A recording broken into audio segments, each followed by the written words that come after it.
Olá! Está começando mais um programa Crescendo em Cristo, aqui pela Rádio CPT, a rádio que é uma boa companhia para você. Eu sou o comunicador Denis de Lima, pastor da Igreja Evangélica Luterana do Brasil, aqui em Santa Maria, Rio Grande do Sul. E é uma alegria ter você ouvindo a nossa rádio. Quero lhe convidar a interagir conosco através do nosso Facebook, www.facebook.com/radiodaielb e youtube.com/radiocpt.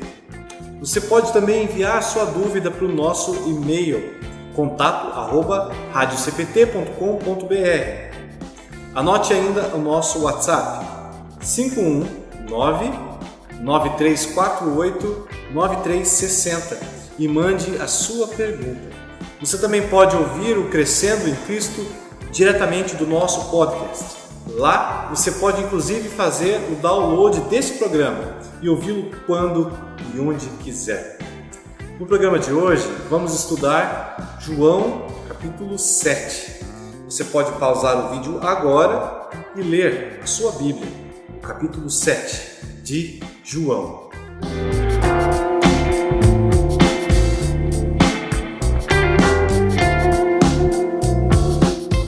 Vamos interpretar a palavra de Deus, vamos estudar um pouco e crescer em Cristo. Versículo 1. Depois disso, Jesus começou a andar pela Galileia. Ele não queria andar pela Judéia, pois os líderes judeus dali estavam querendo matá-lo. Vamos relembrar um pouquinho então. Jesus curou um paralítico num sábado, lá no capítulo 5 do João. E ele andou sobre as águas também. E agora, os judeus queriam matá-lo. No caso, esses judeus são líderes judeus da Judéia. Jesus passou um ano, mais ou menos, na Galileia. Versículo 2. Aconteceu que a festa dos judeus, chamada Festa das Barracas, estava perto. Então, a festa das barracas, cabanas ou tendas, acontecia entre setembro e outubro. A festa durava 7 dias. O povo que vivia nas áreas rurais armava tendas improvisadas de ramos leves e de folhas para morar nelas durante a semana. Quem morava já nas cidades construía cabanas em seus terraços ou nos pátios.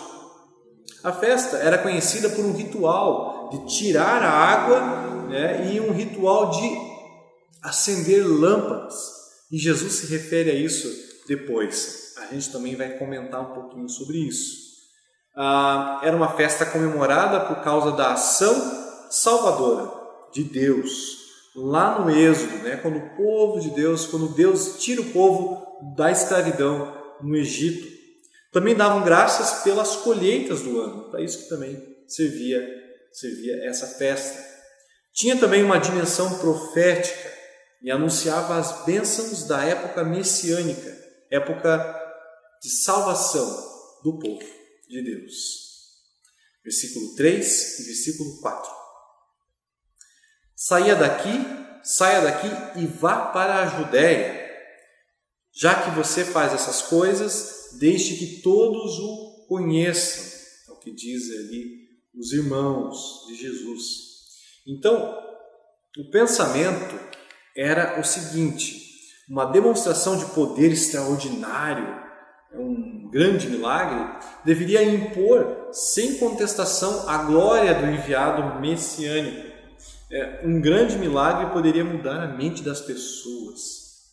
Será? Depois do que Jesus já tinha feito e mostrado. Na verdade, onde Jesus se revela mais drasticamente é em Jerusalém e não nos milagres espetaculares que os irmãos queriam, mas na vergonha da cruz, onde é revelada a verdadeira glória do Cristo, de Jesus, e onde ele se torna Salvador do mundo. Vamos para o versículo 8. Vão vocês à festa, Jesus disse, mas eu não vou porque a minha hora ainda não chegou. a minha hora, né, o meu tempo ainda não se completou. As diferentes fases da ação de Deus, a ação de Jesus, são fixadas pelo Pai que o enviou. As outras pessoas têm o seu tempo. Jesus tem o tempo que é do Pai. Versículo 9 e versículo 10. Jesus disse isso e ficou na Galiléia. Depois que os seus irmãos foram à festa, Jesus também foi, mas fez isso em segredo e não publicamente. Ou seja, Jesus não seguiu o que os seus irmãos pediram, mas ele seguiu a decisão do Pai. O Pai deve ter dado algum sinal para Jesus e ele deixa a Galiléia pela última vez antes da cruz. Marquem bem isso. É a última vez que Jesus sai da Galiléia antes da crucifixão. Versículo 12 e 13. Na multidão havia muita gente comentando sobre ele. Alguns diziam: ele é bom. Não é não.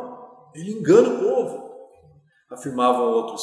Mas ninguém falava abertamente sobre ele porque tinham medo dos líderes judeus. Então, de novo aqui, né, temos os líderes religiosos do tempo de Jesus, né, perseguindo as pessoas.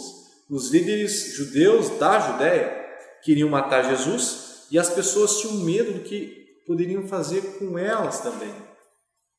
Versículo 14 até o 16. Quando a festa já estava no meio, ou seja, passou o tempo, não é? Jesus foi ao templo e começou a ensinar. Os líderes judeus ficaram muito admirados e diziam: como é que ele sabe tanto sem ter estudado? Jesus disse: o que eu ensino não vem de mim, mas vem de Deus que me enviou. Jesus não frequentou as grandes escolas de rabinos, né, de grandes líderes religiosos, um grande nome, e ele não ficava citando as autoridades religiosas. Ele não citava algum antigo rabino tal que falou tal coisa. Ele dizia: eu digo a verdade, a palavra diz isso, o Senhor falou tal coisa. Ele citava e interpretava a Escritura de acordo com a palavra de Deus e com o ensino do Pai, né, não dos seres humanos. Versículo 25 a 27. Algumas pessoas que moravam em Jerusalém perguntavam: não é esse homem que estão querendo matar? Vejam, ele está falando em público e ninguém diz nada contra ele. Será que as autoridades sabem mesmo que ele é o Messias? A surpresa de alguns de Jerusalém acontece aqui, né? Se esse homem é quem eles querem matar, ele é corajoso por estar ali, falando em público. Outra coisa, se as autoridades querem matá-lo, por que ainda não prenderam Jesus? E uma terceira informação, será que reconhecem ele como Messias? Essa é a primeira vez que em Jerusalém, aqui em João, surge a possibilidade de Jesus ser o Messias, o Cristo. E um último dado, está descrito lá no versículo: no entanto, quando o Messias vier, ninguém saberá de onde ele é, e nós sabemos de onde este homem vem. A pergunta é: de onde é que eles tiraram isso? A gente tem a informação de onde o Messias deveria vir, né? Lá em Miqueias, o profeta Miqueias, capítulo 4, versículo 2, diz assim: o Senhor diz: Belém e Efrata, você é uma das menores cidades de Judá, mas do seu meio farei sair aquele que será o rei de Israel. Ele será descendente de uma família que começou em tempos antigos, num passado muito distante. Veja, está escrito aí, Belém, né? Então, por que falaram isso de ninguém saberá de onde ele é? É o seguinte: haviam religiosos que pregaram outra coisa, usaram outros livros também, falaram coisas diferentes. também interpretavam errado, né? Enfim, Jesus estava ali, né? Nascido de Maria, filho de José, filho de Deus. Vamos ao versículo 28. Quando estava ensinando no pátio do templo, Jesus disse bem alto: será que vocês me conhecem mesmo e sabem de onde eu sou? Eu não vim por minha própria conta. Aquele que me enviou é verdadeiro, porém vocês não o conhecem. Jesus acusa aqueles que falam que conhecem de onde ele veio. Eles não o veem como o Messias. E essa incapacidade de reconhecê-lo com as suas qualidades de enviado é um sinal que eles, na verdade, desconhecem a Deus. Nem percebem que a palavra encarnada está ali diante deles.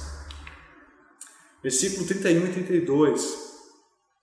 Muitas pessoas que estavam na multidão creram nele e perguntavam: quando o Messias vier, será que vai fazer milagres maiores do que este homem tem feito? Boa pergunta. Os fariseus ouviram a multidão comentando essas coisas sobre Jesus. Por isso, eles e os chefes dos sacerdotes mandaram guardas para o prenderem. As autoridades religiosas já estavam censurando quem comentava sobre Jesus, sobre os milagres e tal, seus seguidores. Então, as coisas ficaram muito piores quando começaram a querer venerar esse Jesus como o Messias, como Cristo. Como assim?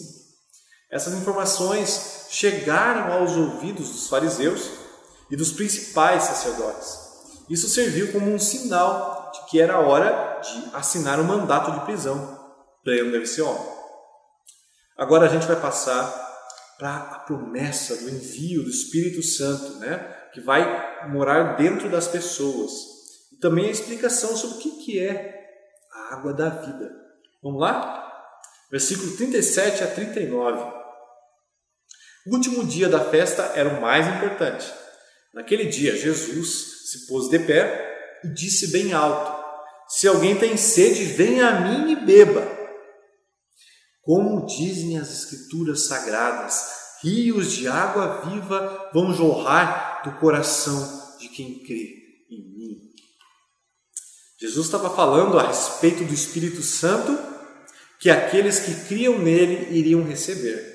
Essas pessoas não tinham recebido o Espírito porque Jesus ainda não havia voltado para a presença gloriosa de Deus.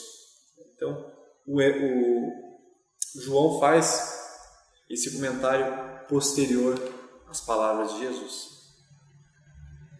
Então, no último dia da festa, acontecia o rito de derramar a água oferecida a Deus, derramada diante do Senhor. Então, o pensamento judaico, que tem a ver tanto com a provisão de água feita pelo Senhor lá no deserto, para manterem a vida deles, eles se mantiveram vivos com a pedra, com a rocha, o Moisés que fere a rocha e sai água daquela rocha. Também acontecia não só da água, mas sim também lembrar do derramar do Espírito do Senhor dos últimos dias, a era messiânica. Então, tudo isso será lembrado. Outro rito, além da água, era o rito das luzes, onde piedosos e de boas obras dançavam toda a noite, segurando tochas acesas em suas mãos, e a luz da área do templo derramava seu brilho sobre toda a Jerusalém. Nesse contexto, Jesus declara ao povo: eu sou a luz do mundo. Então vamos lá. Se alguém tem sede, venha a mim e beba. Jesus usa essas palavras ali, de um outro texto. Ele está usando o texto, as palavras do profeta Isaías, capítulo 55, versículo 1. Ele diz assim, versículo lá: o Senhor Deus diz: escutem, os que têm sede, venham beber água. E daí Jesus continua agora: rios de água viva vão jorrar do coração de quem crê em mim. Então, essa questão da água da vida, a água viva, vários textos do Antigo Testamento falam sobre a água viva, sobre a água da vida. Como, por exemplo, lá no profeta Ezequiel, todo o capítulo 47, né? Daí lá tem a profecia das águas em movimento, as águas vivas que invadem o templo sagrado, né? Inundam o templo. Também Zacarias, capítulo 13, versículo 1, está escrito assim: naquele dia haverá uma fonte jorrando água, e ali os descendentes de Davi e os outros moradores de Jerusalém poderão se lavar de todos os pecados e de todas as impurezas. Também o próprio João cita a água da vida quando ele conversa lá com a samaritana, né? Quando Jesus está conversando com a samaritana, fala sobre ele ser aquela questão do poço da samaritana e dele poder dar a água da vida para ela, né? Também em Apocalipse, no capítulo 21, no capítulo 22, nós temos a água da vida lá. Mas eu quero falar com vocês assim, principalmente em Jeremias se fala da água da vida, ele é muito forte. O mesmo jeito de falar do Jeremias é que Jesus toma para si, né? E o João capta isso e coloca lá no seu evangelho. Tá? Ó Senhor, isso está lá em Jeremias. Ó Senhor, esperança de Israel, a fonte das águas vivas, a água da vida. Jeremias 17, versículo 13. Então, Jesus diz que ele tem essa água da vida e quem crê nele, dessa pessoa também vão jorrar dessa água, vai jorrar dessa água da vida, né? Então, a pessoa vai ser fonte também, né? O que é a água da vida? As águas que não são paradas e mortas, e sim vivas, o que é isso? O próprio João explica para a gente, né? Ele fala ali, Jesus estava falando a respeito do Espírito Santo, que aqueles que criam nele iriam receber. Essas pessoas não tinham recebido o Espírito porque Jesus ainda não havia voltado para a presença gloriosa de Deus.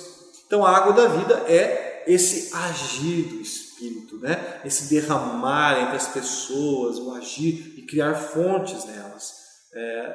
Então esse agir da palavra, né? A água da vida. Então ele passa a agir dessa maneira, fazendo fontes de uma pessoa para outra a partir do Pentecostes. Jesus, como vai ao Pai, depois ele envia o Espírito no dia de Pentecostes e a partir disso as pessoas passam a receber, a crer e ser fontes de água da vida, fontes do Espírito de Deus. Então é isso. Quando a gente fala a palavra, a gente está levando a água da vida, o Espírito em movimento para o mundo. É isso aí. Versículo 40, 41, 43 e 44. Muitas pessoas que ouviram essas palavras afirmavam, de fato, esse homem é o profeta. Outros diziam, ele é o Messias. E ainda outras pessoas perguntavam, mas será que o Messias virá da Galileia? Então o povo se dividiu por causa dele. Alguns queriam prender Jesus, mas ninguém fez isso. As pessoas ficaram divididas por causa de Jesus, entre crer e não crer, né? Uns creem, outros não. Versículo 45 e 46. Os guardas voltaram para o lugar onde estavam os chefes dos sacerdotes, os fariseus, e eles, os guardas, e os sacerdotes perguntaram, por que vocês não trouxeram aquele homem? Né? Eles responderam, os guardas responderam, nunca ninguém falou com ele, como ele, né? Nunca ninguém falou como ele. Resumindo, por que não prenderam o homem? Eis o homem, né? Prende ele. E fica no ar, vejam bem, fica no ar essa pergunta, por que eles não prenderam, né? É interessante isso. Nem os guardas sabiam responder direito. Os guardas responderam, jamais alguém falou como esse homem. Quer dizer, não sei. E ainda não era chegada a hora de Jesus. O Pai é que ia decidir a hora da prisão, né? Jesus ia cumprir aquilo que tinha que ser feito desde o início. a hora que o Pai cuida e sabe.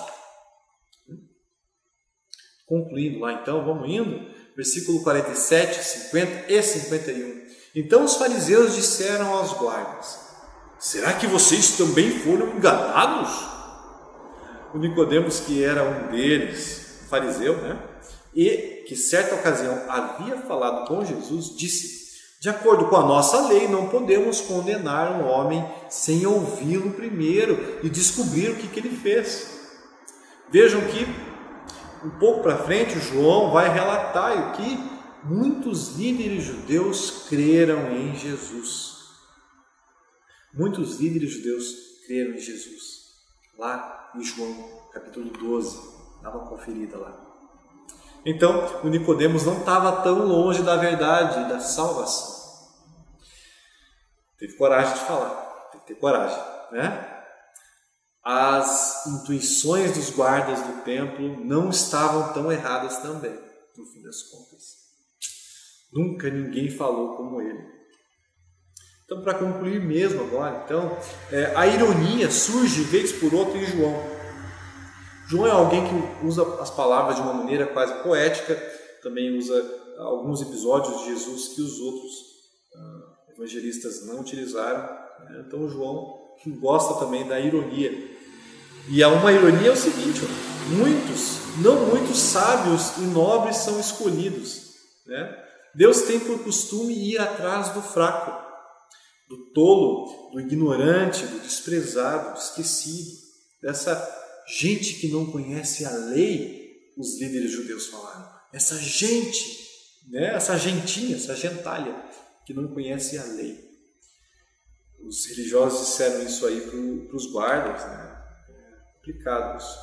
As autoridades religiosas se gabam de que eles não foram enganados por esse Jesus aí. Ele faz milagres, mas tem que ver isso, ver como é que funciona. O próprio fato deles se gabarem é o que mostra o engano deles. Vejam bem. O próprio Jesus também profetiza lá em Lucas, capítulo 18, versículo 14, que quem se engrandece será humilhado, quem se humilha será engrandecido. Legal? E assim concluímos a beleza desse João, capítulo 7. Tranquilo? Tranquilo. Nesse programa, nosso estudo vai ficando por aqui. Mas não perca a próxima edição, que irá continuar o texto em João 8, com Jesus indo lá para o Monte das Oliveiras. Baixe este episódio em www.radiocpt.com.br/podcast. Muito obrigado pela sua audiência. Não esqueça de divulgar a programação da Rádio CPT nas suas redes sociais. Foi um prazer ter vocês estudando a Palavra de Deus, crescendo na fé em Cristo, junto com a gente aqui, tá? Deus abençoe você, Deus abençoe a tua família. Um grande abraço, até o próximo programa. A gente se vê se Deus quiser. Tchau!